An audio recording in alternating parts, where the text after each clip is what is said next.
All right, welcome everyone to another Teamwrkr workshop. And today we've got Stephanie Cansian here with us. Welcome, Stephanie. How are you? Doing great. Awesome.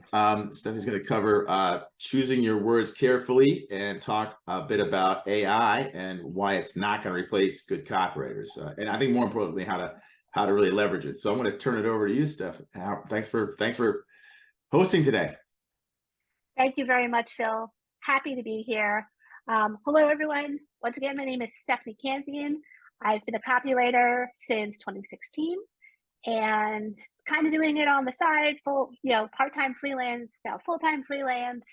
And I'm also an email enthusiast, which is just my term for an email marketer who really cares about email a lot and not making bad emails. So today I'm going to give a quick go over about why AI is not going to replace good copywriting. And if you are a copywriter or somebody who's freelancing and needs a copywriter, how to leverage AI for good use, fair use, ethical use, that kind of thing. These are all conversations that are very rapidly happening as we kind of determine more and more where AI's place is in a workflow. So I'm going to request that anybody who has a question, please send it to the chat. I do have the chat up on my phone, so I'll be able to see it. But you can also save it till the end. I left a lot of room for Q&A. So let's go. All right, so what are we going to go over? First thing I wanted to kind of point out is a little quote. It's called "Brevity is the soul of wit." And that was spoken by a character from Hamlet called Polonius.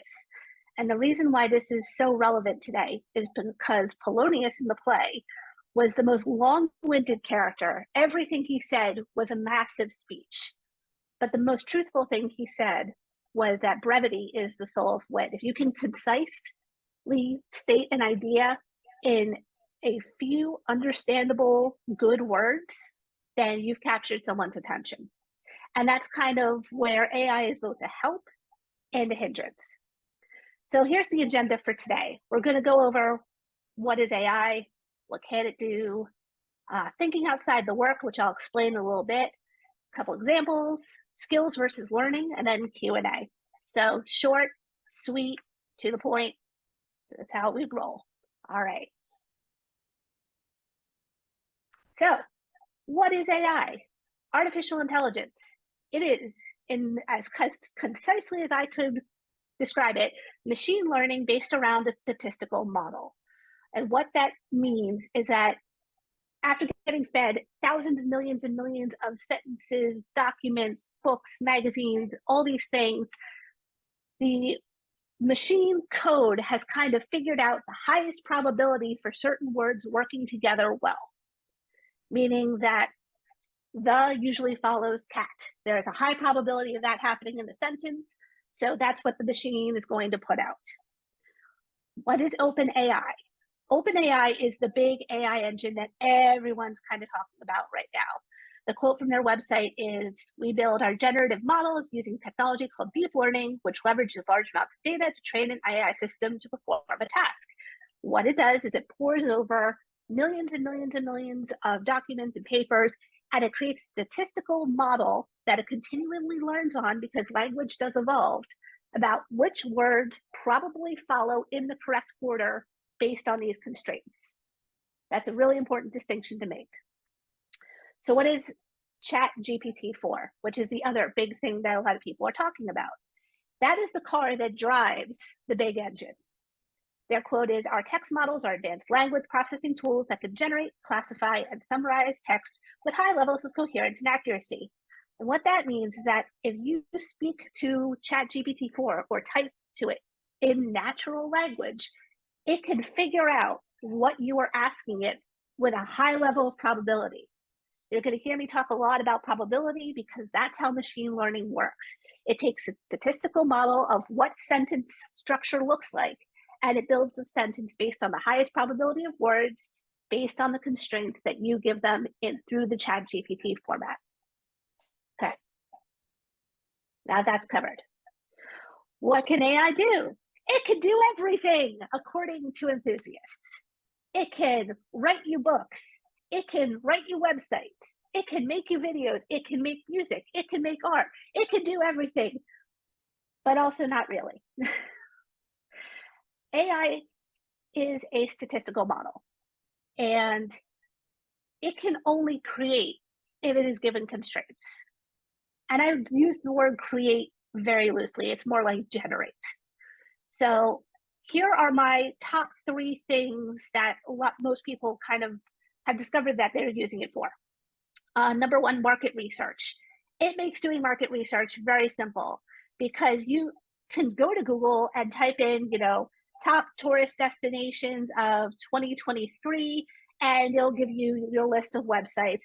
Or you can go to ChatGPT and say, what top vacation destinations did Condé Nast list in 2023? And it'll spit that out for you.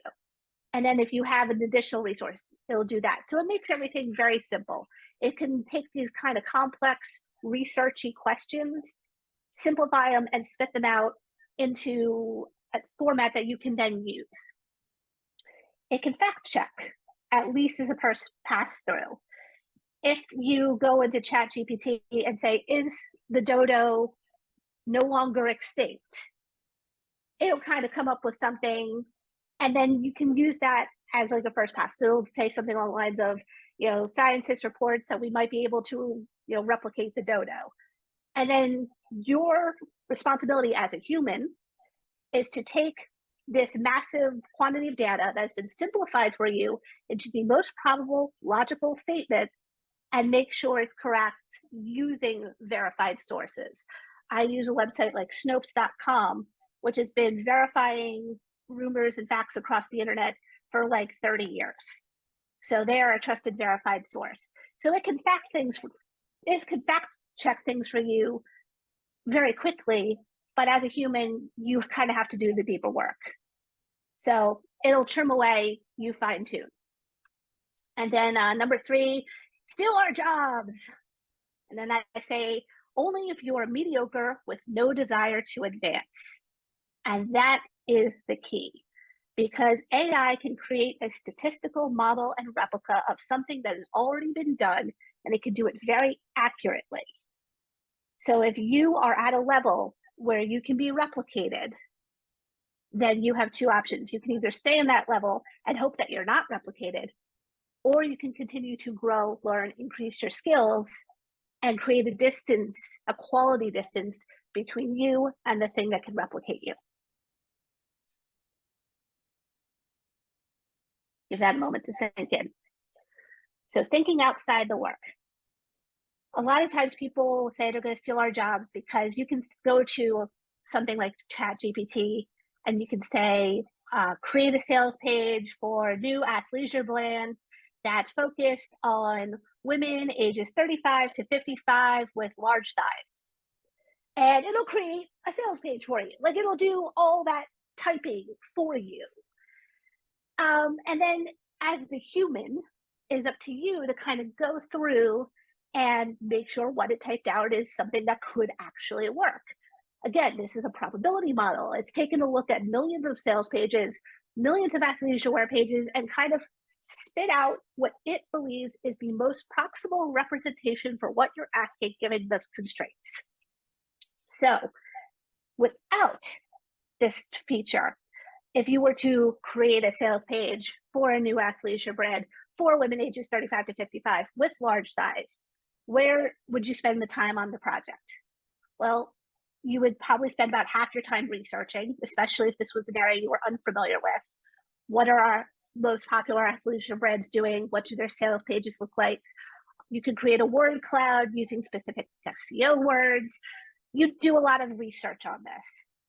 Then maybe you'd spend like a good 15% of your time actually typing out the words, like doing the physical work of typing out the draft of the sales page that's going to give you your baseline for your finished product for your client. Then comes your editing. You go through and you edit, and you fine tune, and you check your notes, and you send the first draft to the client, and they send it back saying, can we tweak this? And you tweak it a little more, and you send it and go back and forth. And A lot of that also is communication, communicating with the client. Is this the tone you were going for? Is this the style you were going for? Should we do this? Should we do that? And so that accounts for about 15% of about your time. So the bulk of your time is going to be research, and it's going to be editing. And let's say one project takes you 8 hours a day for 3 days, it's going to be 24 hours. That's what might be where your time's going. And I use my own kind of workflow with this. So with AI's help, the first time I used AI to help me on a client project, here's what I found. I cut my research time down. So because AI is very good at compiling things into an easy to read format, my research time got cut down significantly. I spent about 35% of my time researching. And a lot of that was things like, what are the top 10 questions people have about dojos? What are the top 10 questions people have about martial arts? I was designing a dojo website at the time. And within like 20 minutes, I put together a list of solid 10 frequently asked questions based on the readouts I got from AI, which if I had gone to, first I had to research the dojo page, then I had to research the questions and start finding similarities between the two. That would have taken a lot more time. So my research time was cut down. I was able to spend more time writing, doing the thing I actually like, coming up with ideas and really fine-tuning the tone of the piece that I was writing in the client's voice. So my writing time went from like 15% to like 30%. Then, because I do use AI to help me proofread and basic grammatical errors, I cut my editing time down to about 20%. So a lot of the things that I do is like switching tenses. I tend to do that when I'm writing free flow. And AI helps me catch that and gives me the option to fix it or add or subtract or whatever I want to do. Again, I don't blindly accept AI suggestions because they're just probability. I look at the context of what it's suggesting and decide if this is correct or not. So I'm still doing the work. It's just assisting me with identifying where things could be fixed. And then communication remained about the same. I'm constantly in communication with the client. So kept that at about 15%. But the time it took me to create a sales page website, sorry. There we go. The time it took me to create that website probably cut my time down in about half. Because I was saving time on my research, because I was saving time on the editing, and I allowed my skill set, the writing part of it, and my customer service skills with communication with the client to kind of take up more space in the project, I cut my writing time down. So what would have taken me 3 days only took me about, day and a half-ish. So what do you do with your extra time? Well, you can provide add-on services. For example, if you have a person you work with who does logo design, you can offer that as an add-on service and figure out how to work together to make that work. Since you as the copywriter already know the tone and the branding, you can then work with a logo designer. You can get other client work. I use the time personally for personal projects because that's really important to me. Or you can share your work on social media.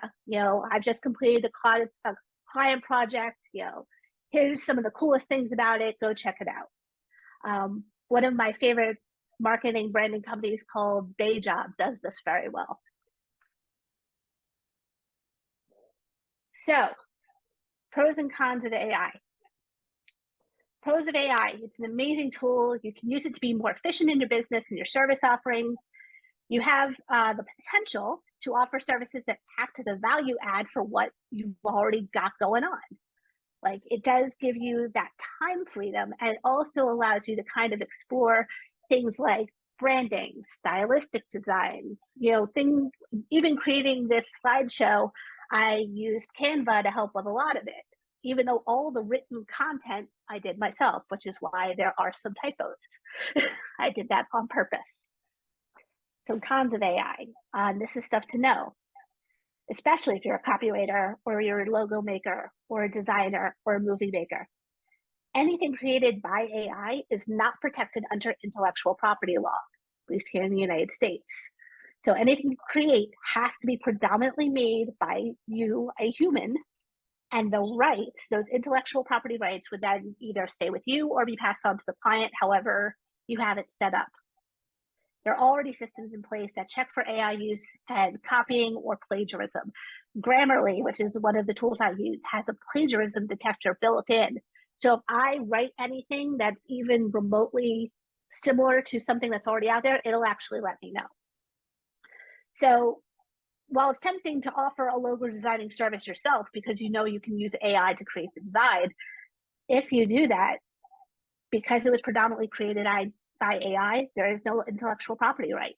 And the client who you're sending that to, if they just try to copyright it or trademark it, they would not be able to, because there was no intellect that went behind it. There is a determination going on right now where the winner of a photography contest was recently disqualified because they found out that the photograph was AI generated and the photographer had just done some editing and some tweaks to it, but the majority of the piece itself was AI generated and therefore not applicable for the award. So use AI responsibly and ethically and in the best way that fits with your workflow. What's the best way for it to fit with your workflow? That's where things get fun. Some examples of AI utilization. So these are two things that I use. The first one on the left-hand side is Grammarly. I've talked about that one a lot. It's fantastic for basic spelling, grammar checks. It will give you help on phrasing. And then it'll actually give you a grade based on all the examples it's kind of gone through of how close your piece of writing is to something that's like, say, an A+ paper. It'll take the example of an A+ paper, it'll kind of match it up with yours. It'll give you the best probability that yours is close to that while still being uniquely original. That is the key. I like Grammarly a whole lot because I am an awful proofreader and it's a huge help for me. The other one I've been using lately, this is relatively new to me, but I've been using it, is Goblin Tools or Magic To-Do List. And it is an app or a website that uses natural language to break down tasks and projects into effectively to-do list. So let's say a client wants you to build a sales page and a landing page. And let's say you've done a sales page before, but you're unfamiliar with landing pages. You can actually type into Goblin Tools, how do I build a landing page? And you can specify if you want broad stroke examples or highly detailed examples, and it will spit out literally a list of to-dos for you to create the page. You can do that with something as simple as how do I make a bed, to how do I make chocolate chip cookies, to how do I create an athleisure brand for women ages 35 to 55 with large size. Like, you can give it a lot of different things. It does take a while because it's going through, it's a chat interface, which then interacts with ChatGPT-4, which then has to do its own thing, and then it puts it back to you, and then it breaks it down into these tasks. So it takes a little while to process. But if you have something like executive dysfunction, or you just have no clue where to start on a project, it's a good jumping off point. What not to do. So in the bottom right-hand corner, you'll see a little red square. That was an ad that popped up on my LinkedIn for Amazon Web Services. And in the corner, it has AI generated. And the whole thing was the entire ad was AI generated. There is nothing in that was created by a human. The model's fake, the glasses are fake, the words are fake, everything was created by AI. And I wrote a comment on it that basically highlighted that it was off-putting, slightly disturbing, that there was fake bone structure, and the copy was bad. And I am still getting reactions to that post, people who agree with me nearly a month later. So I have some strong opinions about AI, its proper use, and based on just the reactions I've got to that ad, a lot of people seem to agree with what I'm saying. Again, AI ethical use, rational use, good faith use is going to be very important, especially as governments start cracking down on what exactly AI means, where it can be used, et cetera, et cetera. Start the process now. Start thinking about that now. So, where it fits into your workflow, skills versus learning. You are a freelancer because you have a very specific skill set. It is something you are passionate about. It is something you enjoy, and you're good at it. It's why people pay you. So, skills versus learning. You have human skills versus machine learning and the long-term potential of developing those. So some of the examples I give, writing well is a human skill versus machine learning, which is writing probably correct. Again, it is a probability model. So the more stuff that gets fed, that confidence interval, that bell-shaped curve, that's going to shift based on what data is being fed into the model. So there is standards to which kind of humans will hold themselves. Your clients appreciate your standards because you are a human, they're a human, your standards match up. Machines are going to probably be correct, but it's never quite going to be an exact match. There's always going to be a slight disconnect. So long-term potential, humans like dealing with other humans. Humans are gonna win out on that one. Creative editing is a human skills versus applying style rules. So when I'm writing a piece, I use AI to apply style rules because those are hard and fast rules. You have Chicago style, you have MFA style, and those rules I can't quite keep in my head all the time. So I like relying on AI to apply those rules when I need them. However, if I'm doing a creative piece and Grammarly's going nuts saying that my rules are all over the place, but I'm achieving what the client wants because this is a more creative piece, then me being incorrect and against the rules is actually better than applying these hard and fast rules via AI. So it depends on the project. If you're an illustrator, freehand drawing versus derivative replicas, if you could go AI and said, I want a cartoon of a cat with big eyes, and it'll give you one, fine.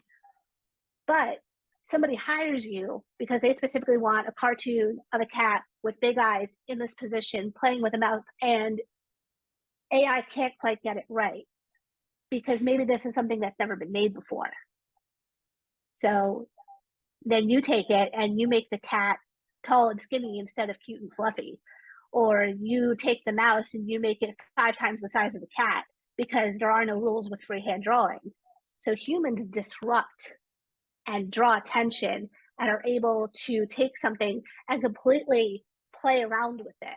Whereas AI just is like, that goes against my model. I don't see that. So humans disrupt.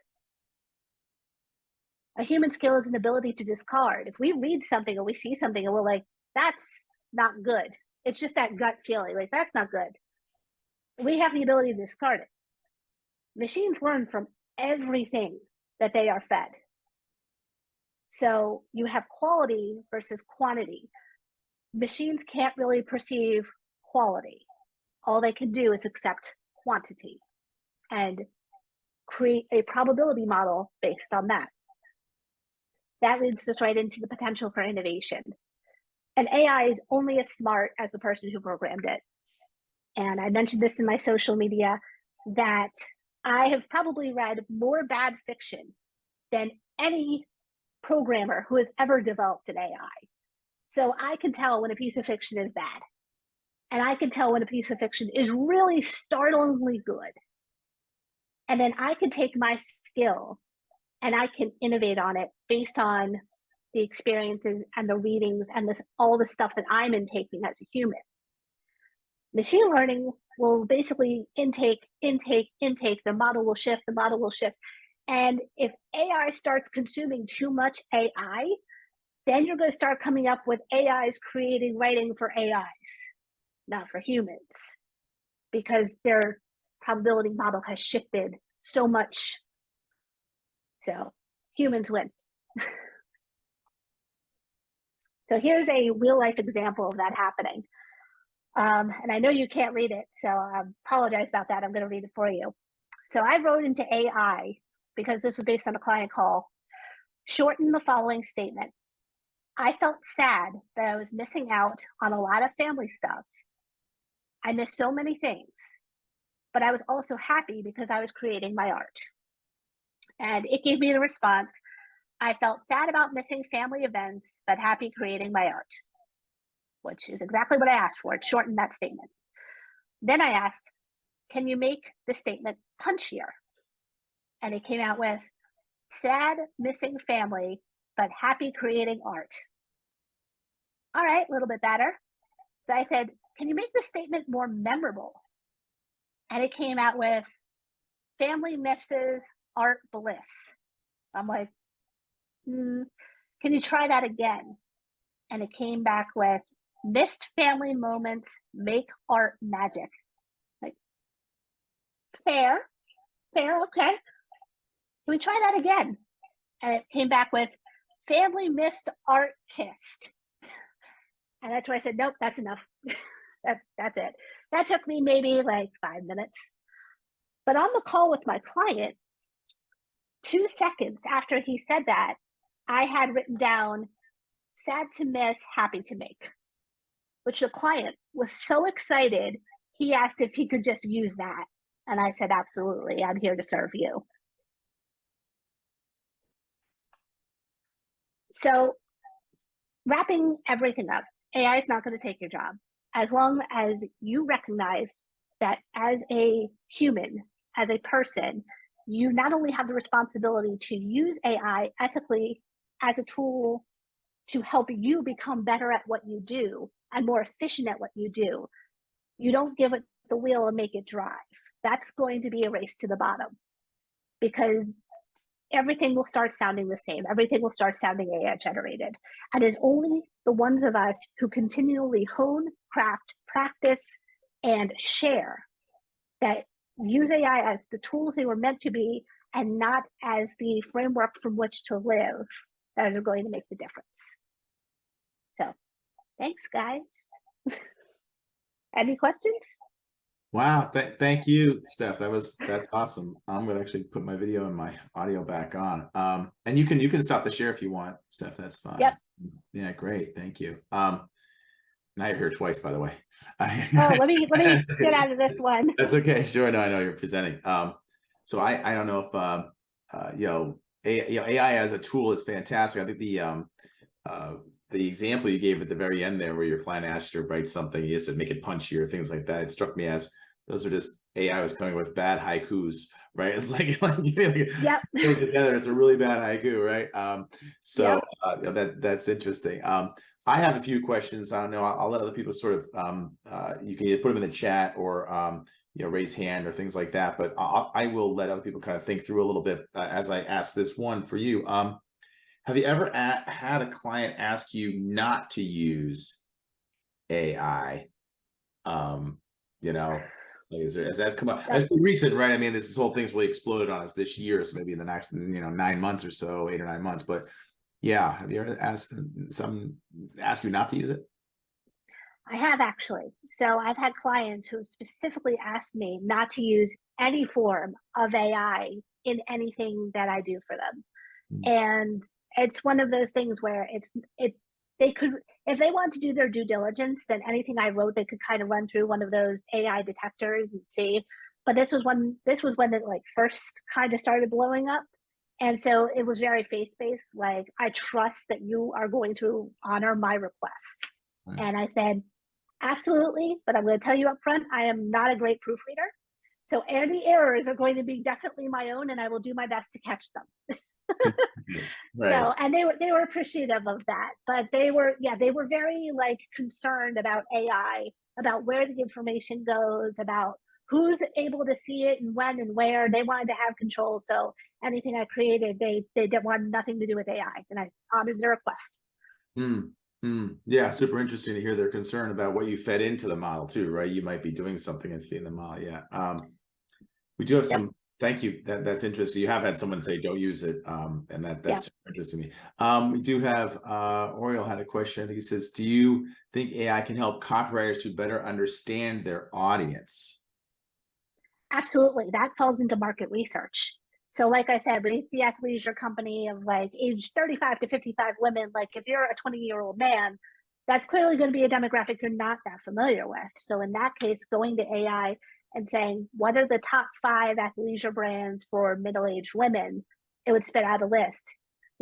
How do people describe brand? And then it would spit out a list, and you can start finding commonalities.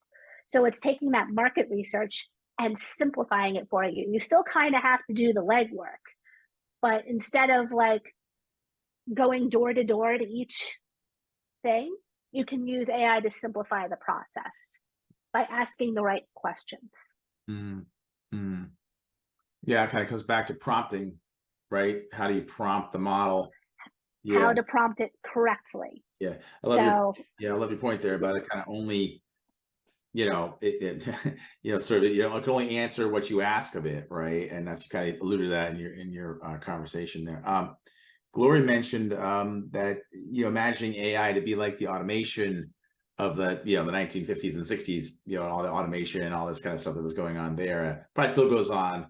Robotics was something even the last 5 years. Oh, robotics is going to take all these jobs. And does that cut Absolutely. to your thought process there? And I love your last slide, the thought process around what AI can do versus where humans win, kind of thing. I love that. Yeah.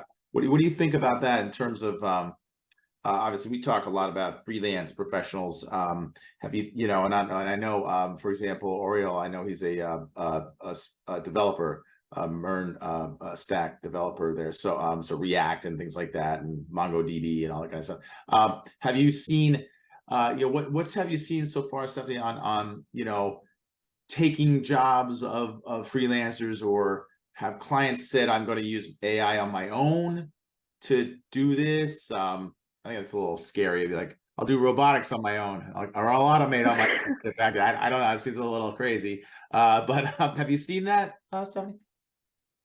So I have 2 examples. So one, I have a friend who is also a developer. He actually works for a massive security company, like Palo Alto, but not Palo Alto. And he's one of the tools developers. And he was kind of going through code, doing his thing, and he ran his code through AI. And because it was something wasn't quite working, and he asked AI, could you spit out code that does this specific thing? And it did. And he's like, oh, and he kind of put it in, and the thing worked. So it was one of those things where he was developing the idea. He knew that an element was missing, and he could have taken the time, puzzled through it, A/B test, whatever he had to do. But instead, he's like, I know it's something simple that I'm just not thinking of. Can you write a code that does this thing? And then the AI did it, because he framed the question as, exactly what he wanted. And when he tried it, it fit. So he had the original idea. He had created the majority of the code. What he got stuck on, he asked AI to develop. He then rechecked it. He did not take it as fact. He then rechecked it, tested it, and then kind of went on his way. So that's one instance where, again, the majority of it was created by him, but he used AI to help find something that he initially couldn't see for whatever reason. On the opposite end of the spectrum, there was an author who decided that she was going to create her own cover art for her book. And she was going to use AI to do it, because she didn't want to have to pay for an artist to design her cover. So she created a cover that she was happy with. She put it on her book, and then did Kindle Direct Publishing and put the book out to the world. Because AI art is not protected by intellectual property rights, anybody could take her cover and use it however they wanted. It was considered free, basically, media. So somebody could take her book cover, put it on a picture of a library or books in like a dungeon, or do whatever they wanted to with it, or publish another book with her same title using her cover, because she does not own the rights to that book cover. Right. So that's where those things where she's like, oh, AI is going to make my life simple. I'll just design my own cover. But then she doesn't own it. Anybody could use that cover. It is not protected. Her words of her story were protected because she wrote them, but her cover art was not. So even though, for those of us in the freelance space, even though I might use AI to do something, I'd be very careful there, because if my client has hired me to do something that they want to protect, I have to be super careful, because again, with these AI detectors that are out there, I find it's really super interesting. And we have the AI tools, and then people said, okay, you're going to do that. I'm going to do a tool that detects if you used it, and it's super interesting. It's sort of, computers are great until somebody decides to write a virus for them. And then, okay, now I got to, that bad, this goes on from there, right? It's a checks and balances system. Yeah. Like for every check, there needs to be a balance. Sure. So it makes sense. And Yeah. I'm sure as they were developing it, they were also simultaneously developing the software that could detect it. Because when you use ChatGPT 4, you have to sign in with an account. So everything you do in there is logged. That's right. Yeah, for sure. Yeah, it makes sense. I think the it kind of goes to sort of the ethical side of it. Another question that I have is, when do you sort of disclose to your client that you've used it or you are using it? My gut reaction, I'm not going to answer the question, but I thought it was super interesting how you alluded to the idea that and Grammarly is an interesting site, right? So I can use it to check my basic grammar or my, sort of syntax, things like that. Yep. That seems to be like a no-brainer, right? That's almost like spell check, right? Yep. Yeah, to me, I mean, I spell check in a way is kind of rudimentary AI, to the extent that it's a model. It learned from the dictionary and it applies that model against the words on the screen. So have you run into, or what are your thoughts on sort of ethical use in the freelance writing space in particular? What have you run into out there? Your thoughts? So there are several Facebook groups that have popped up, writers for AI, writers against AI, and just in the thousands, like thousands of people are weighing in on this topic every single day. And it's fascinating discourse to be part of.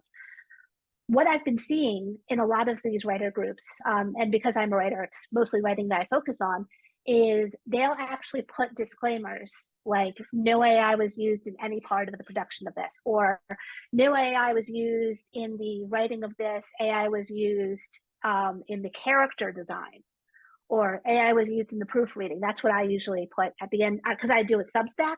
So at the end of all of my Substacks, I'll put, no AI was used in the creation of this Substack. AI was used to help me proofread. Because again, I am open and honest about the fact that I'm a terrible proofreader. Same. So, yeah. but when dealing with clients, that's now a question that if they don't propose it, I'll ask it, because I don't want to do something not in good faith and not even know it. So now I'll ask them, like, do you have anything against me either using AI as a framework, using AI to proofread, or I use AI generally to proofread? Is that okay? Or would you rather me leave AI out of it altogether? Yeah. And that way it lets the client set the boundary that they are comfortable with. And then you as the freelancer, you just honor that boundary. Wow. Super interesting. We have a lot of discussions in our own Teamwrkr group around the need to contract your work, for example, right? And so this contract, you sign a contract with someone, it might be an interesting way to sort of proactively address it by being right out there in your contract and saying, check here, is it okay to use AI anywhere? Is it okay to use it for these limited things, whatever your specialty might be? I'm a writer, can I use it to proofread, things like that. Yeah. And that's why knowing where it fits in your workflow is important, because you don't want to be experimenting with AI in the middle of the project. You want to kind of have that down. You use that experimentation in your free time. That's why I use personal projects to pick up such a big part of my free time, is because that's where I'm going to experiment with different tools and try out different things, and like creating random sales pages and just trying to get better at that using the tools that I have available to me.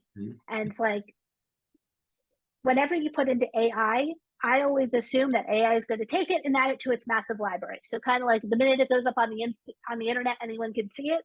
That's kind of how I see it. So anything that's super important that I don't want to share, I don't put into any form of AI. If it's something where it's like, meh, I don't care, like then I'm fine with it. Which is why a lot of my practice, usually I go through AI to try out those tools, because I'll say something random and then see what it spits out. Yeah. That's super interesting too. I mean, even the contractual phase, or that's interesting. Hey, check here if it's okay to use AI for whatever. But alternatively, be careful not to be experimenting with AI when you're on a client work project, right? Like if you're Yeah, focused on the client side, that's a super interesting point there. Don't be just experimenting with it, because it could, could backfire on you later. yeah, That's really something for, I think, people in all sort of careers to think about, especially when you're doing freelance work, because you are contracted usually to do something in particular, right? So sure. yeah, And yeah, and there's always that time pressure, like that. There's that expectation pressure. It's really easy to see AI as like a shortcut. Like, oh, I can just feed this into AI and like it'll just pop out, and then I can tweak it, yeah, you know. yeah, But again, unless that's why I said you'd have to kind of know your workflow, and you have to make sure that whatever you're creating is mostly you, yeah. because it's too easy to go to AI as a shortcut, Mm, and to use that as like something quick, especially if you're feeling a time crunch. If I hired someone to write something for me or to create something for me, like a logo or an artwork, which I have done, I have hired freelancers to do that, and they've come back to me and said, this is taking me more time, then I said, that's fine. No pressure. It gets done when it gets done. So if you are feeling a time crunch and you're being tempted to like use AI to kind of speed up the process, I would actually say go to the client and ask if you could have a time extension. So that way that pressure is kind of lifted off and you can focus on doing the skills that you're good at and not use AI as a shortcut or a quick stop or anything like that. Because yeah. that temptation is always going to be there. It's going to be too easy. And again, you don't want to experiment with AI when you're in the middle of a client project. Yeah, yeah, I love that, because the temptation is huge. I mean, certainly we all sat there and said, "Oh, I'm trying to write something," or "Oh, heck, I've used it for almost anything," in terms of like, I'm trying to write an email to someone, I can't get my thoughts together for this. So it's, feed this into AI and it spits it back. Oh, that's good enough. Copy paste. And for something like that, a direct communication seems pretty innocuous. But for something that's going to get out into the world, and your client is relying upon you to make that a work product for them, Mhm. um, then you need to really be careful about it, and avoid that. Well, it's like anything else. I'm a big sweet tooth. So if I have candy next to my desk, I'm probably going to eat it. That temptation's right there. And AI is boy, the tools are right there for us now. I just log in and away I go. So, Yep. uh, well, I don't know if anybody else has any more questions, but we I certainly think can somebody continue. had a, Yeah, this hold some. on, Oh, here we go. Yeah, we go. oh, Can copywriters? Yes. How can copywriters stay competitive in a world that where is AI is becoming more and more sophisticated? Do they necessarily need to use AI tools? Okay, that's a great one. Yeah, thanks, Oriel. so excellent question. And I touch on this a little bit, with regards to skills versus learning. So if you, it depends on you. It's always good to know what's out there. I don't think there's anything wrong with knowing that AI is out there, kind of the things it can do, what it's capable of. The level you want to get into with how AI does what it does, that's completely on you. I am a big technology person. Used to work for Apple. I love new and emerging technology. I think it's really fascinating, specifically with regards to how to use it responsibly and ethically, because it's too easy to take a great tool and use it for something terrible. Like that seems to happen very quickly. So I'm always interested in these emerging technologies and how they can be used for good and for good use that serves people first and foremost. So staying competitive, it's a matter of your clients, your niche, and your skill set. If you know that you are the top sales page writer for dog food, that you can write dog food and make it sound so delicious you have humans wanting to buy it to eat. Like that's your skill set, that's your strength. And no AI is going to be able to touch that. AI will learn from you, but that just means you have to get better and create that quality distance, because AI is never going to get better. It's just going to move its needle depending on what it's getting fed. You, as a human, as a person with higher capacity for thinking, are going to be able to take what you know, innovate, add, build, and create a quality gap. Anybody who relies solely on AI is going to be a race to the bottom. Mm. People who use AI to make themselves better are going to create that quality gap. Well, I love that term, quality gap. That's a great one. You can, Mhm.